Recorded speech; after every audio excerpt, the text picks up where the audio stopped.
Good morning dear students, welcome back. बेटा हम आज करेंगे next lecture chapter number 9 hydrogen.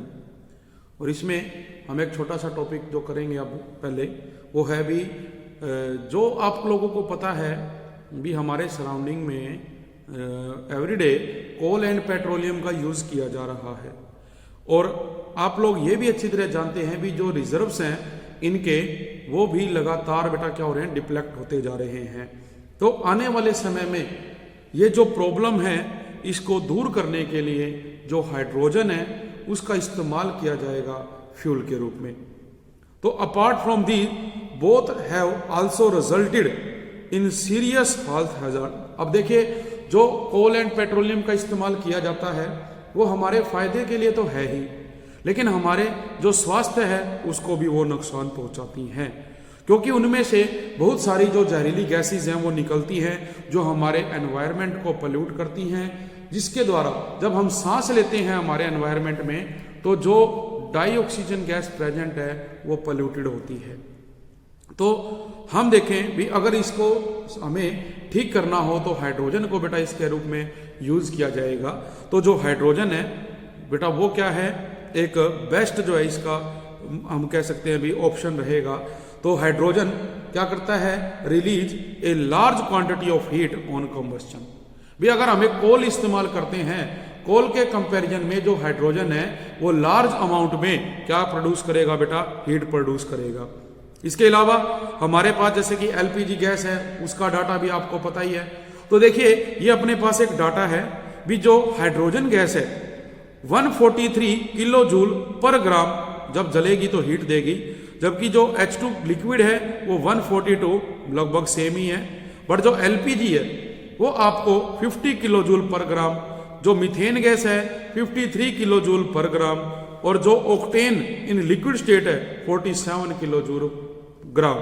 तो आप देख सकते हैं भी सबसे ज्यादा जो हाइड्रोजन गैस है वो क्या दे रही है बेटे, हमें जो एनर्जी है, हीट है वो प्रोवाइड कर रही है। तो इस डाटा से ये पता लगता है भी जो हाइड्रोजन है वो gaseous state as well as in liquid state form release more energy on combustion. वो लार्ज अमाउंट में एनर्जी रिलीज करती है कंबस्शन के लिए। इसीलिए देखिए जो इस्तेमाल किया जाता है हाइड्रोजन ऑक्सीजन फ्यूल सेल का कहाँ पर, जो अंतरिक्ष में यान भेजे जाते हैं उनमें ईंधन के लिए। तो जो हमारे पास जैसे कि कहते हैं amount of hydrogen require a tank which is thrice as big as tank to store 25 kilogram of petroleum. भी जो 25 किलोग्राम ऑफ पेट्रोलियम को स्टोर करने के लिए हमें टैंक चाहिए, उससे हमें बहुत ज्यादा मतलब 3 गुना ज्यादा बड़ा टैंक चाहिए जो अमाउंट ऑफ हाइड्रोजन है उसको स्टोर करने के लिए। इसके अलावा जो प्रॉब्लम है is the combustible nature of hydrogen. भी जो इसका नेचर है कंबस्टेबल, क्योंकि ये हीट क्या करती है, लार्ज अमाउंट में प्रोड्यूस करती है। But it means be keep in mind, हम ये चीज ध्यान में रखेंगे भी it can do so only in the presence of oxygen. और ये कब बेटा करेगा, कब बर्न होगा, in the presence of oxygen, not of its own, अपने आप ये बर्न नहीं करता। तो no oxygen should be present in the fuel cell cars where liquid hydrogen is to be used. Cars के अंदर जहां पे लिक्विड हाइड्रोजन यूज की जाती है उसमें जो ऑक्सीजन गैस है वो प्रेजेंट नहीं होती है। तो इन चीजों को देखते हुए जो हाइड्रोजन गैस है उसके द्वारा कई जगह पर बेटे ईंधन के रूप में इस्तेमाल किया जा रहा है। लेकिन जो मेजर प्रॉब्लम है with hydrogen is to found a cheap source. भी हमें कोई एक सस्ता साधन मिले जिसके द्वारा जब हम हाइड्रोजन को एक्सट्रैक्ट करें तो हमें ज्यादा पे ना करना पड़े उसके लिए। तो जो मेन सोर्स ऑफ हाइड्रोजन है वो है इलेक्ट्रोलाइसिस ऑफ वाटर, जिसमें इन्वॉल्व है कंजप्शन ऑफ इलेक्ट्रिकल एनर्जी। और हम ये कहें भी इलेक्ट्रिकल एनर्जी क्या है, कॉस्टली है, तो हम ऐसा नहीं कर सकते। तो हमें वहां पर ये प्रोसेस टेक प्लेस करवाना पड़ेगा जहां पर जो इलेक्ट्रिसिटी है वो सस्ती है, चीप है। तो आज अपने विश्व के अंदर कुछ देश ऐसे भी हैं जो इस हाइड्रोजन फ्यूल सेल को बेटा इस्तेमाल भी कर रहे हैं। तो कोई भी जो देश होता है उस देश की जो इकोनॉमी है, आर्थिक व्यवस्था है, वो डिपेंड करती है कि भी वो कितना जो फ्यूल है जलाते हैं। और हाइड्रोजन एक अच्छे ईंधन के रूप में इस्तेमाल किया जाता है तो किसी भी देश की अर्थव्यवस्था डिपेंड कर सकती है हाइड्रोजन फ्यूल सेल के ऊपर। आपको पता है भी जो अपने पास जैसे first time in October 2005 for running automobiles like 4 wheelers, initially जो 5% डाई हाइड्रोजन है उसको मिक्स किया गया CNG, जो कि कॉमनली यूज हो रही है, आप लोग देखते हैं कई सिटीज के अंदर। तो जो एक्सपेरिमेंट है इज सक्सेसफुल टिल टुडे, आज तक जो एक्सपेरिमेंट है इसका वो काफी सफल रहा है। और जो हाइड्रोजन ऑक्सीजन फ्यूल सेल है can also be use to generate electricity to run electric power car. जो इलेक्ट्रिक पावर कार है उनको रन करने के लिए भी इसका इस्तेमाल किया जा रहा है। जो हम देखते हैं भी जो फ्यूल सेल प्रोड्यूस है electricity chemical reaction as a battery, तो one such fuel cell made by German Motors, एक जर्मन मोटर्स ने फ्यूल सेल बनाया, was on display at Sydney Olympics. Sydney Olympics के अंदर इसको डिस्प्ले किया गया। तो जो नंबर ऑफ कंपनीज हैं वर्किंग ऑन दीज प्रोजेक्ट्स काम कर रही है, बिकॉज जो हम देखते हैं भी जो लिमिटेड जो अवेलेबिलिटी है कोल एंड पेट्रोलियम की। तो जो एक 2004 के अंदर नंबर ऑफ कार्स जो है लॉन्च की गई and it is predicted that bye 2025 capture automobiles employing hydrogen ये यूज करेंगे किसके रूप में, फ्यूल सेल के रूप में। और जो पूरे विश्व की 25% मार्केट है वो कवर करेगी इस चीज को। तो आने वाले समय में हम लोग देखेंगे भी जो हाइड्रोजन है इसका इस्तेमाल काफी किया जाएगा फ्यूल सेल के रूप में। तो ये हमारा एक छोटा सा बेटा टॉपिक था। इसके बाद जैसे कि आज हम एक नेक्स्ट टॉपिक बेटा जो स्टार्ट करने जा रहे हैं वो है वाटर के बारे में। वाटर क्या है, तो हमें देखिए सभी को पता है भी जो वाटर है अपनी पूरी जो अर्थ है पृथ्वी है उसके अंदर जो बेटे 3/4 ऑफ द अर्थ सरफेस है उसको कवर करती है। और नियरली जो 3/4 सरफेस है इन दी फॉर्म ऑफ स्नो, कहाँ पे है ये, बर्फ की फॉर्म में है, पहाड़ों के ऊपर, माउंटेन्स पे, as the liquid in rivers, lakes, springs and ocean. Next to oxygen, oxygen के बाद हम कहते हैं भी हमारे जीवन के लिए ऑक्सीजन क्या है, जरूरी है। तो इसके बाद water is the most important for human life. Human life के लिए वाटर जो है वो मोस्ट इंपॉर्टेंट है। कोई भी एक आदमी है जो विदाउट फूड वो जी सकता है, लेकिन बेटा हम कहें भी विदाउट वाटर वो नहीं जीवन जी पाएगा। It is also used as a solvent for many substances, solvent के रूप में भी इसका इस्तेमाल किया जाता है बहुत सारे सब्सटेंसेज में। And take part in a variety of chemical reaction, बहुत सारी जो केमिकल रिएक्शंस हैं उसमें भी ये हिस्सा लेते हैं। तो हम अगर टेबल देखें, टेबल के अकॉर्डिंग आप लोग देखें भी जो सोर्स है ओशियंस, जो समुद्र है उनके अंदर जो हमारे पास परसेंटेज बाय वॉल्यूम है वो 97.33 है, जबकि जो पहाड़ों पर बर्फ की फॉर्म में जो है बेटा वो 2.04 है। ग्राउंड वाटर जमीन के नीचे जो पानी है वो 0.61 है, जो झील से है उनमें 0.009 है, जो सोइल मिट्टी के अंदर मॉइस्चर होता है वो बेटे 0.005 है। कुछ नदियां हैं जिनके अंदर पानी 0.0001 और हमारा जो एटमॉस्फेयर है उसमें भी 0.001 है। तो हमें ये एक याद रखना है भी जो रेन वाटर है is the purest form of water, सबसे प्योरेस्ट फॉर्म है वाटर की, जबकि with few showers may not be very pure since they have some atmospheric gases. कुछ जो झरने हैं उनको भी हम प्योर नहीं मान सकते क्योंकि उनके अंदर कुछ एटमॉस्फेरिक गैसेज हैं बेटा जो मिक्स है, जैसे कि कार्बन डाइऑक्साइड है, nitric oxide, nitrogen dioxide, sulphur dioxide etcetera. तो हम लिविंग बीज अगर इनको छोड़ दें तो जो रेन वाटर है इसको सबसे प्योर माना जाता है। सिमिलरली जो वाटर है इसको हम प्रिपेयर कर सकते हैं by chemical reaction, also extremely pure, जो कि प्योर है। फिर बात की जाती है स्ट्रक्चर ऑफ वाटर की।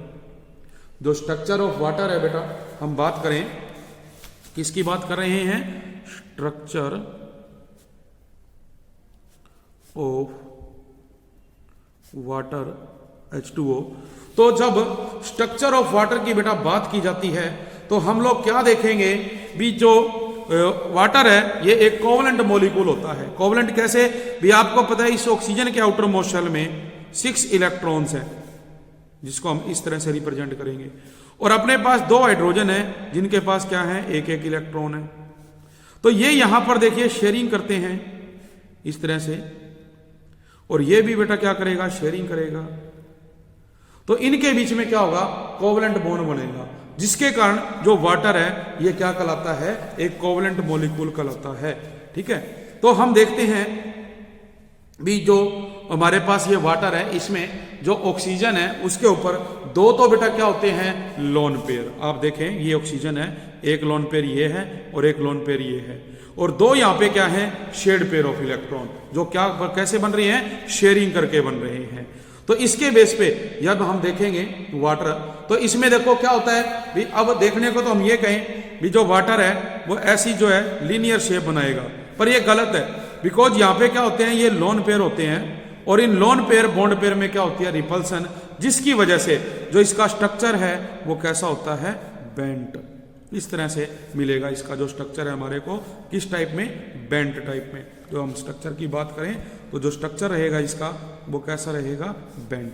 दूसरा फिर हम ये कह रहे हैं भी ऑक्सीजन के ऊपर एक लोन पेयर है, यहां पर ये दूसरा लोन पेयर है, इधर हमने देखा एक हाइड्रोजन है, इसने ये शेयरिंग की, ये बीच में बॉन्ड है, और जो बॉन्ड एंगल है बेटे वो 104.5 डिग्री का बनता है।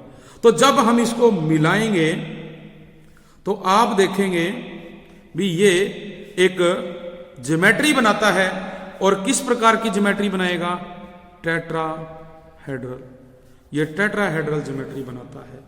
और दूसरा अगर हम इसमें देखें तो आप देखो भी जो ये आपने देखा भी ऑक्सीजन के साथ ये जो दो हाइड्रोजन जुड़ी हुई हैं, इनके बीच में तो हमने कहा भी बॉन्ड एंगल 104.5 डिग्री का है, और आप देख रहे हैं भी जो ये ऑक्सीजन है इस पे स्लाइटली नेगेटिव चार्ज है, और हाइड्रोजन पे क्या है, स्लाइटली पॉजिटिव चार्ज है। तो हमारे पास जो डायरेक्शन है बेटे डायपोल मोमेंट की, वो किधर रहेगी, ऑक्सीजन की तरफ रहेगी, इस तरह से। तो यहां पर इनके बीच में डायपोल मोमेंट क्या होता है, जो हमारे पास चार्ज इंटू डिस्टेंस, तो हम क्या कहेंगे भी जो म्यू की वैल्यू है वो 1.84 डी के बराबर होती है वाटर मॉलिक्यूल के अंदर, जो डायपोल मोमेंट है उसकी वैल्यू ये रहेगी। तो ये चीज आपने याद रखनी है। इसके अंदर भी जो हम कहेंगे भी जो टू लोन पेयर है बेटे, क्या कह रहे हैं भी ये जो दो लोन पेयर बेटे इसके अंदर प्रेजेंट होते हैं, ठीक है, क्या होते हैं, लोन पेयर। तो उस लोन पेयर की वजह से देखिए हम देख रहे हैं भी ये जो लोन पेयर है ये क्या करेंगे, डिस्टोर्शन करते हैं ज्योमेट्री के अंदर, और जब ये डिस्टोर्शन करेंगे तो जो बॉन्ड एंगल है वो 104.5 डिग्री लेस देन है bond angle of regular tetrahedral. एक रेगुलर टेट्राहेड्रल के अंदर जो ज्योमेट्री बनती है वो 109 डिग्री और 28 मिनट का होता है, लेकिन यहां पर क्या हुआ, डिस्टोर्शन होने की वजह से जो बॉन्ड एंगल है वो डिक्रीज होकर 104.5 डिग्री का बन जाएगा। तो एज जो ऑक्सीजन है ये मोर इलेक्ट्रोनेगेटिव है, इसकी इलेक्ट्रोनेगेटिविटी 3.5 है, देन हाइड्रोजन एटम 2.1, इसलिए जो ऑक्सीजन हाइड्रोजन बॉन्ड है वो पोलर होते हैं नेचर के अंदर।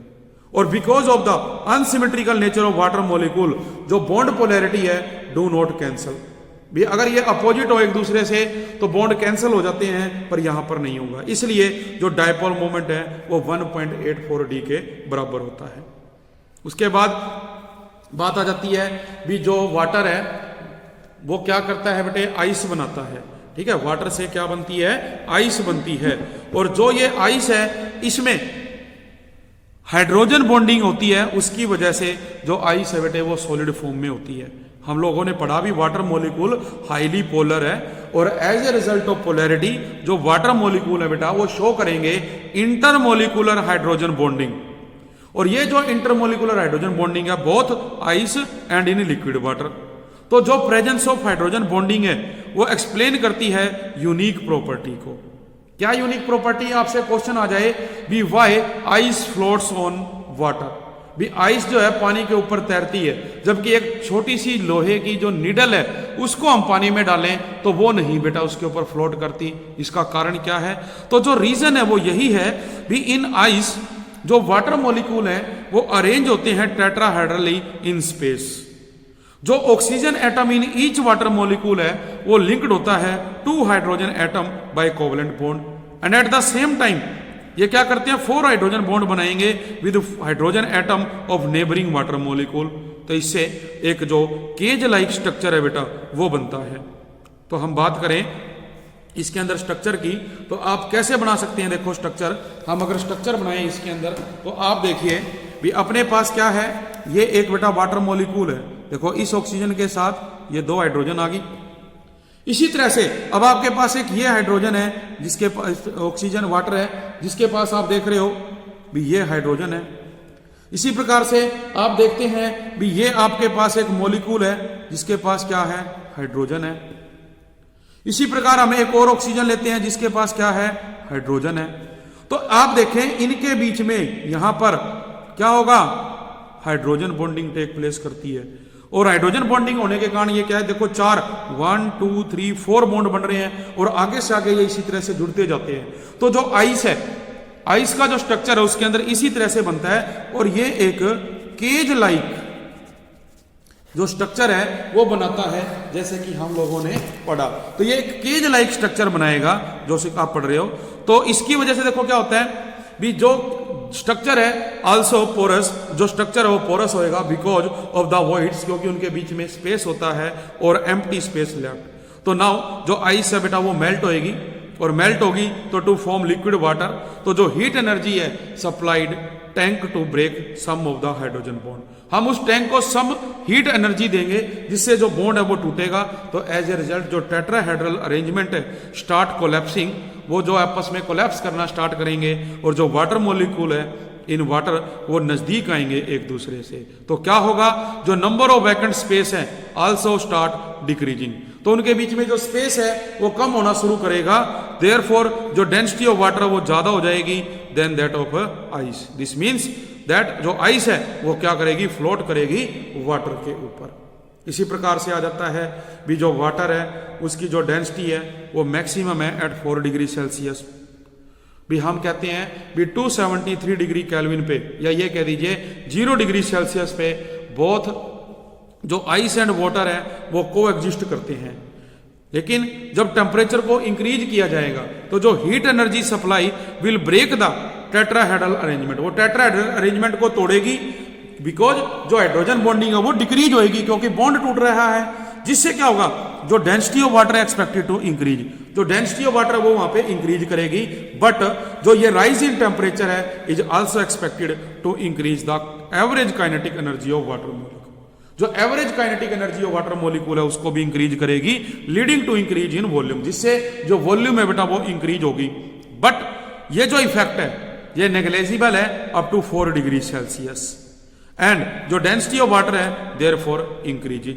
जबकि अगर टेम्परेचर इंक्रीज किया जाए beyond 4 degree then the effect of increase in kinetic energy will be more, ज्यादा होगा as compare to effect of energy increase in density.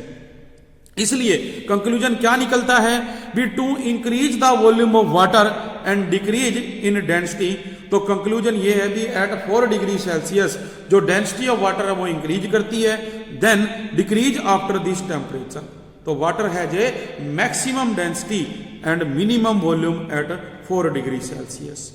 तो बहुत सारी प्रॉपर्टी है वाटर की जो एक्सट्रीमली हेल्पफुल है for animals living under sea water, sea water के नीचे जो जीव जंतु जी रहे हैं अपना जीवन उनके लिए। आप देखते हैं भी इन सेवल कोल्ड जो सरफेस ऑफ द सी है वो ऑलमोस्ट फ्रीज हो जाता है, जम जाता है, बट जो below the surface there is a water at a temperature of about 4 degree Celsius. तो जो इक्वेटिक एनिमल्स हैं बहुत सेफली वहां पर अपना जो जीवन है उसको जी पाते हैं। तो ये एक पॉइंट रहा इसका। इसके बाद बेटा आ जाता है प्रॉपर्टीज ऑफ वाटर। भी जो प्रॉपर्टी है वाटर की वो क्या है, तो उसमें देखिए ये पढ़ेंगे भी जो वाटर है ये एक बेटा लिक्विड होता है विद फ्रीजिंग पॉइंट, जिसका जो फ्रीजिंग पॉइंट है आपको पता है 0 डिग्री सेल्सियस है, और अगर कैल्विन में लें तो बेटा ये 273.2 कैल्विन है, जबकि इसका जो बॉइलिंग पॉइंट है सेल्सियस में है 100 डिग्री, और अगर कैल्विन में लेते हैं तो 373.2 कैल्विन बनेगा। जो वाटर है इसकी मैक्सिमम डेंसिटी होती है at 277 kelvin that is 4 degree Celsius, जो कि क्या लेते हैं हम 1 gram per centimetre cubic. In water जो मॉलिक्यूल्स हैं हाइड्रोजन बॉन्डेड होते हैं, और जो ये हाइड्रोजन बॉन्डिंग है influence all the physical property, सभी जो फिजिकल प्रॉपर्टी है उसको इन्फ्लुएंस करती है, such as state, heat of fusion, heat of vaporisation, melting point, boiling point etcetera. For example, water is the hydride of first member of group 16 that is oxygen. जो rest of the member है वो sulphur, selenium, tellurium and polonium. तो जो hydrides of these elements हैं do not show any hydrogen bonding. भी जो दो hydrides हैं वो किसी भी प्रकार की हाइड्रोजन बॉन्डिंग शो नहीं करते ऑक्सीजन के अलावा। इसलिए हम कहेंगे भी जो फिजिकल प्रॉपर्टीज है वो डिफरेंट है फ्रॉम वाटर। वाटर से जो अदर इसके मेंबर होते हैं कंपाउंड वो अलग बिहेवियर शो करते हैं। तो एक क्वेश्चन भी आ सकता है भी why water is liquid at room temperature whereas H2S is gas at room temperature. तो इसमें हमने कारण यही बताना है भी जो ऑक्सीजन है वो बेटे क्या है हाइड्रोजन के साथ हाइड्रोजन बॉन्डिंग बनाती है, जबकि अनदर कंपाउंड वहां पर ऐसा नहीं करते हैं। तो ये हमने प्रॉपर्टीज ऑफ वाटर जो है यहाँ पे डिस्कस करी। इसके बाद नेक्स्ट पॉइंट जो आ जाता है वो है बेटे water is of polar nature. भी वाटर जो है वो पोलर नेचर का होता है और एज ए रिजल्ट जो most of the inorganic substances हैं and also many organic substances having polar bond in their molecule. क्या होते हैं? पोलर बॉन्ड होते हैं मॉलिक्यूल्स में, तो वो सोल्यूबल है because of intermolecular hydrogen bonding. तो इसी के अंदर अगर हम ऐड करना चाहें तो जो हीट ऑफ वेपराइजेशन है वो इसकी हाई होती है और ये एग्जिस्ट करता है in the liquid form over a wide range of temperature that is 0 to 100 degree Celsius. इसलिए जो वाटर है इसको एक एक्सेलेंट सॉल्वेंट माना जाता है और is often known as universal solvent. ये यूनिवर्सल सॉल्वेंट कहलाता है। लास्ट है इसका प्रॉपर्टीज का point, because of polar nature there are strong intermolecular force of attraction and hydrogen bonding present in the water molecule. As a result water जो है एक higher specific heat, thermal conductivity, surface tension, dipole moment होती है दूसरे liquid के comparison में। तो इसके अंदर ये कैपेबिलिटी है, ये एक मेजर रोल प्ले करता है in biosphere and it is also responsible for the maintaining body temperature of living being. जो लिविंग बींग्स है उनके बॉडी टेम्परेचर को ये मेंटेन करके रखता है and also for moderating climate. जो मॉडरेशन क्लाइमेट है उसको मॉडरेट करने के लिए। तो ये हमारे पास क्या है बेटे, इनकी फिजिकल प्रॉपर्टीज आ जाती हैं। उसके बाद आप लोग देखें भी अगर हम केमिकल प्रॉपर्टीज की बात करें तो केमिकल प्रॉपर्टीज में देखिए बेटे हम जैसे बात कर रहे हैं केमिकल प्रॉपर्टीज, केमिकल प्रॉपर्टीज। तो केमिकल प्रॉपर्टीज में देखिए बेटा क्या होगा भी जो वाटर है ये एक एम्फोटेरिक कैरेक्टर शो करता है। हम फर्स्ट पॉइंट अगर बात करें तो वो क्या है, एम्फोटेरिक कैरेक्टर। मतलब according to Lowry Bronsted concept of acids and base. भी जो हमारे पास लोवरी ब्रोंस्टेड कंसेप्ट है एसिड एंड बेस का, उसके अकॉर्डिंग जो वाटर है ये एक एम्फोटेरिक है that is acid as well as base. कैसे? हम HNO3 के साथ जब वाटर को रिएक्ट करते हैं, आपको पता है भी एसिड में कभी भी हम वाटर नहीं डालते, हम वाटर के अंदर एसिड ऐड करेंगे और आपको ये पता है भी यहाँ पे ऑक्सीजन के पास क्या है, लोन पेयर है। तो ये जब HNO3 टूटेगा तो ये क्या देता है, H+ और आपको क्या देगा, नाइट्रेट माइनस। तो ये जो H+ है ये इस लोन पेयर को लेगा और इसके साथ जुड़ के हाइड्रोनियम आयन बना देगा। देखो, जबकि जो नाइट्रेट आयन है वो हमारे पास अलग रह गया इसके अंदर। तो यहाँ पे जो ये वाटर है ये एक्ट कर रहा है किसके रूप में, बेस के रूप में। और अगर दूसरे एग्जांपल में आप देखो अमोनिया को हम किसके साथ रिएक्ट करवाएं, वाटर के साथ। यहां जो वाटर है वो किसके रूप में ले रहे हैं, एसिड के रूप में। तो ये भी क्या करेगा, देखो ये रिवर्सिबल है। अब यहां भी क्या होगा बेटा, इसके पास देखो ये लोन पेयर है। अब जब इसके पास ये लोन पेयर है आप देख रहे हो, ठीक है, तो क्या होगा, ये जो एक हाइड्रोजन है इसकी OH की वो इस लोन पेयर को लेगी और क्या बनेगा, NH4+ बनेगा, जबकि दूसरा हमारे पास OH नेगेटिव रह गया। और ये जो रिएक्शन है ये भी रिवर्सिबल है। तो हम देखते हैं भी जो सेल्फ आयोनाइजेशन है, self ionisation of water also take place. Self ionisation भी है, मतलब अगर हम वाटर ले रहे हैं लिक्विड, ये क्या है एसिड, और हम दूसरा ले रहे हैं बेटा वाटर, ये भी क्या है लिक्विड, और इसको हम मान रहे हैं बेस, तो आप देखेंगे तो देखो ये एसिड है ये बेस है बेटे। अब चाहे तो ये लॉस करे चाहे ये लॉस करे। अब देखो क्या हो रहा है भी, जो हमारे पास एक वाटर है वो गेन करेगा, मतलब इसने लॉस किए, तो ये क्या हो गया H3O प्लस, इसको हमने नाम दे दिया एसिड 2 का, ये क्या था एसिड 1, ये क्या है बेस 1, और प्लस में अपने पास जो OH नेगेटिव प्लस बचेगा नेगेटिव, ये क्या बचेगा बेस 2 था, ये बचेगा बेस 1। मतलब हमने वाटर के अंदर देखो वाटर डाला तो एक नोस किया तो हाइड्रोनियम, और दूसरा क्या बन गया आपके पास हाइड्रोक्साइड, जिसको बेस फर्स्ट नाम दिया जा रहा है।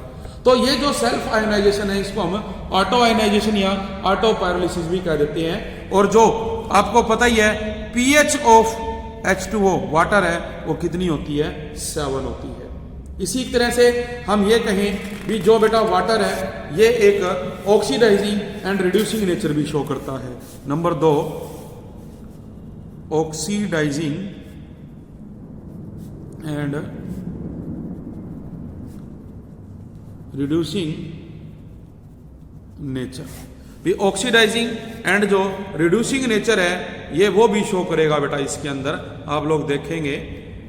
तो रिड्यूसिंग एंड ऑक्सीडाइजिंग में क्या है भी, हम किसी चीज में इसको डालते हैं तो ये उसको क्या करेगा रिड्यूस कर देगा, या कोई दूसरा सब्सटेंस इसको रिड्यूस करता है, तो ये दोनों प्रकार का बिहेवियर शो कर रहा है, ऑक्सीडाइजिंग भी और रिड्यूसिंग भी। तो इसमें जैसे एग्जांपल है एज ऑक्सीडाइजिंग भी, अगर इसको ऑक्सीडाइजिंग एजेंट के रूप में देखा जाए तो ऑक्सीडाइजिंग एजेंट में देखो क्या होगा बेटा भी, आपके पास जो वाटर है वो 2 इलेक्ट्रॉन क्या करेगा गेन करेगा, तो अपने को देगा 2OH नेगेटिव, जबकि अपने पास हाइड्रोजन गैस अलग होगी। इसी तरह से अगर 2H2O में आप क्या ऐड करते हो सोडियम, कितने 2, तो ये क्या बनाएगा 2NaOH, प्लस में क्या देगा हाइड्रोजन गैस। और अगर हम इसको क्या कहें एज रिड्यूसिंग एजेंट, तो रिड्यूसिंग एजेंट में देखो जो वाटर है ये रिड्यूस होकर 4H प्लस में 4 इलेक्ट्रॉन और ऑक्सीजन गैस दे रहा है। और जो आप देखोगे भी 2F2 में हम वाटर डालें 2H2O, तो इसके साथ ये रिड्यूस होकर क्या करेगा 4 हाइड्रोजन फ्लोराइड प्लस में O2। तो जो ऑक्सीडाइजिंग करेक्टर है is because of its electron accepting tendency. यहां पे हमने देखा भी इसने इलेक्ट्रॉन लिए तो ये इनमें कन्वर्ट हो गया, और यहां पे क्या टेंडेंसी है इलेक्ट्रॉन लॉस कर रहा है, तो इसको हम रिड्यूसिंग एजेंट नाम दे देंगे। इसके बाद जो थर्ड पॉइंट आ जाता है वो है हाइड्रोलाइटिक रिएक्शन। हाइड्रोलाइटिक रिएक्शन क्या है भी, जो वाटर है can hydrolyse a large number of compounds such as oxide, carbides, halides, nitride etcetera. आप लेते हैं जैसे कैल्शियम ऑक्साइड है, इसके अंदर आप वाटर डालोगे तो ये इसको क्या करेगा हाइड्रोलिसिस करेगा, तो बेटा क्या बनेगा CaOH ट्वाइस। इसी प्रकार से मान लीजिए आप क्या करते हो मैग्नीशियम नाइट्राइड है Mg3N2, इसमें हम क्या कर रहे हैं वाटर मॉलिक्यूल ऐड कर रहे हैं, तो क्या बना रहा है 3MgOH की ट्वाइस प्लस 2 अमोनिया मॉलिक्यूल। तो इस तरह देखो हमने देखा भी ये इनको क्या कर रहा है हाइड्रोलिसिस कर रहा है, तो ये भी क्या है कि इसकी केमिकल प्रॉपर्टी है। इसके बाद देखिए फोर्थ पॉइंट है एज ए कैटालिस्ट। जो वाटर है इसका इस्तेमाल कैटालिस्ट के रूप में भी किया जाता है बहुत सारी जो रिएक्शंस हैं उनको टेक प्लेस करवाने के लिए। जैसे हम अमोनिया में डालते हैं, आप अमोनिया के अंदर वाटर डालेंगे तो ये क्या करेगा अमोनियम क्लोराइड बना देगा। देखो क्या बनाएगा अमोनियम क्लोराइड बना देगा। इसी प्रकार से अपने पास आता है बेटा जो next point formation of hydrates. जो फॉर्मेशन ऑफ हाइड्रेट्स है उसके बारे में तो देखिए जो फॉर्मेशन ऑफ बेटा हाइड्रेट्स है बी मैनी आयनिक कंपाउंड जो कि क्रिस्टलाइन होते हैं और जो उनके एक्वा सोल्यूशन है वो कंसंट्रेटेड है, उनको हम कूल कर रहे हैं। तो क्रिस्टल्स की फॉर्म में जो नंबर ऑफ वाटर मॉलिक्यूल्स हैं known as molecules of water crystallisation जुड़े होते हैं। तो जैसे अपने पास एग्जांपल है CuSO4 5H2O, उसमें देखते हैं भी 5 वाटर मॉलिक्यूल जुड़े होते हैं। और ये जो 5 वाटर मॉलिक्यूल्स हैं या वाटर मॉलिक्यूल जुड़े होने के कारण ये जो कंपाउंड्स हैं ये हाइड्रेट्स कहलाते हैं। तो 3 टाइप्स के हाइड्रेट्स हैं। Number 1, water molecules coordinated to a metal ion in some complex ion, जैसे NiNO32, इसमें 6 वाटर है तो ये हमारे पास देखो कॉम्प्लेक्स बनेगा। लिथियम क्लोराइड में 6 वाटर डालोगे तो ये कॉम्प्लेक्स बनेगा। फिर कहते हैं water molecules are also involved in hydrogen bonding with certain metal ion. For example in the crystalline solid CuSO4 5H2O, जिसको हम ब्लू विट्रल भी कहते हैं, 4 वाटर मॉलिक्यूल जो हैं कोऑर्डिनेटेड होते हैं सेंट्रल कॉपर के साथ, जबकि जो 5th मॉलिक्यूल है वो हाइड्रोजन बॉन्डेड होता है सल्फेट आयन से। तो आपको ये क्वेश्चन आ सकता है भी इन दिस क्रिस्टलाइन स्ट्रक्चर कितने जो वाटर मॉलिक्यूल हैं हाइड्रोजन बॉन्डेड हैं या कितने वाटर मॉलिक्यूल हैं जो कोऑर्डिनेशन बॉन्ड बनाते हैं। तो हमने देखा भी 4 तो क्या है कोऑर्डिनेशन बॉन्ड बना रहे हैं और एक क्या बना रहा है हाइड्रोजन बॉन्डिंग कर रहा है। तो आपके पास ये स्ट्रक्चर है, देखो भी ये कॉपर के साथ 1 2 3 4 ये तो कोऑर्डिनेट बॉन्ड बना रहे हैं, जबकि जो एक ये वाटर मॉलिक्यूल है ये क्या है, इसके अंदर हाइड्रोजन बॉन्डिंग कर रहा है। और थर्ड पॉइंट देखो इसमें जो आएगा बेटा वो है भी वाटर मॉलिक्यूल्स में also occupy some voids in some crystal, इनके बीच में कुछ वॉइड्स भी होते हैं। इसका एग्जांपल हम पढ़ें तो वो आता है बेरियम क्लोराइड डाइहाइड्रेट। तो इसमें जो है कुछ जो अपने पास बेटा वॉइड्स होते हैं जिसकी वजह से ये ऐसा करते हैं। तो ये हमारे क्या थे, हाइड्रेट्स थे। तो ये बेटा जो आज का हमारा टॉपिक था ये पूरी तरह से हाइड्रोजन के ऊपर था, जिसके बारे में हमने डिस्कस किया। बाकी हम करेंगे अपने नेक्स्ट लेक्चर में। आज के लिए इतना ही। Thank you very much.